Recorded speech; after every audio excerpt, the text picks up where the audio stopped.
এখন দেখেন আল্লাহ বললেন শাহরুর রমাদান আল্লাযী উনজিলা ফীহিল কুরআন হুদাল লিন্নাস, মানুষের হেদায়েতের জন্য কোরআন।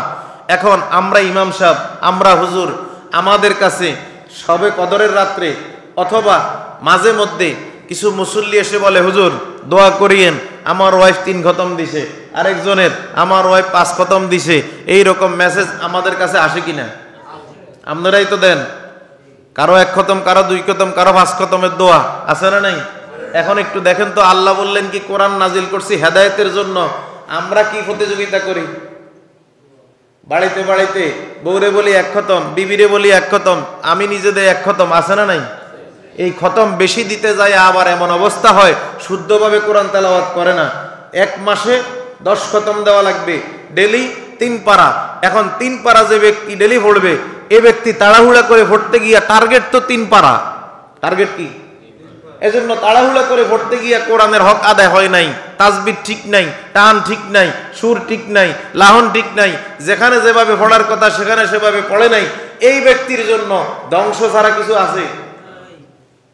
অথচ আল্লাহ বললেন কি সূরা বাকারা আয়াত 185, মানুষের জন্য হেদায়েতের জন্য বানাইছি। তাইলে এই কোরআনের কাজ কি? এটা পড়বেন, গবেষণা করবেন, অধ্যয়ন করবেন, এটা থেকে কি আছে এটা জ্ঞান অর্জন করবেন, আমল করার চেষ্টা করবেন। হোক সেটা 5 আয়াত, হোক সেটা 2 আয়াত, অসুবিধা নাই। আপনি 2 আয়াত পড়েন, অর্থ সহ পড়েন, কি বলছে একটু বোঝার চেষ্টা করেন। কি কথা কন না? তাইলে এটা ছিল কাজ। আমরা করি কি? এখন বলতে পারেন হুজুর খতম করলে কি সওয়াব হইব না? হইব, খতম করলে সওয়াব হইব, কিন্তু আপনি খতমের সওয়াব পাচ্ছেন, কোরআন বুঝার সওয়াব তো পাইলেন না। কোরআন না বুঝলে জীবন গঠন করবেন কি দিয়া? কোরআন না বুঝলে আমল করবেন কি দিয়া? আর কোরআন না বুঝলে জিন্দেগি সাজাইবেন কি দিয়া? আপনাকে তো খতম করার জন্য পাঠায় নাই। আপনি যখন তেলাওয়াত করবেন তখন আপনার ওই তেলাওয়াতের সওয়াব পাবেন না। যখন আপনি বুঝবেন তখন তেলাওয়াত করা লাগবে না? কথা কয় না? লাগবে তো। তাইলে কোনটা দরকার বেশি? খতম পড়বো না বুঝার দরকার বেশি? হ্যাঁ, বুঝার দরকার বেশি। এবার আসেন, আরেকটা প্রচলন আছে সমাজে, কি সেটা বলবো? এই যে দেখেন রমজান আসলে এই বাড়িতে 10 জন হুজুর, ওই বাড়িতে 5 জন হুজুর, ওই বাড়িতে কোরআন খতম, আছে না নাই? আছে না নাই? আসলে একবারও চিন্তা করছেন কখনো আল্লাহ রাসূলের জিন্দেগিতে কারো বাড়িতে কোরআন খতম পড়ে নাই? কোন সাহাবীর বাড়িতে, রাসূল মরে গেছেন, কোন সাহাবী কোন তাবিঈর বাড়িতে এইভাবে কোরআন খতম করে নাই। কোন তাবিঈ কোন তাবিঈর বাড়িতে এইরকম কোরআন খতম করে নাই।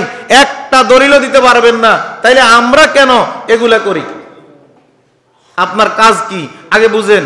আপনি হয় কোরআন বুঝবেন, শিখবেন, তেলাওয়াতও পারেন না, শিখতেও পারেন না, শিখার ব্যবস্থা বিভিন্ন জায়গায় আছে, শিখেন, অসুবিধা তো নাই, শেখা ফরজ। এটাও যদি না পারেন, একজনে তেলাওয়াত করে, আপনি চুপচাপ নিরিবিলি বসে শুনেন। তেলাওয়াতকারী যা সওয়াব পাইল, আপনি মনোযোগ দিয়ে শোনার কারণে তাই সওয়াব পাইছেন।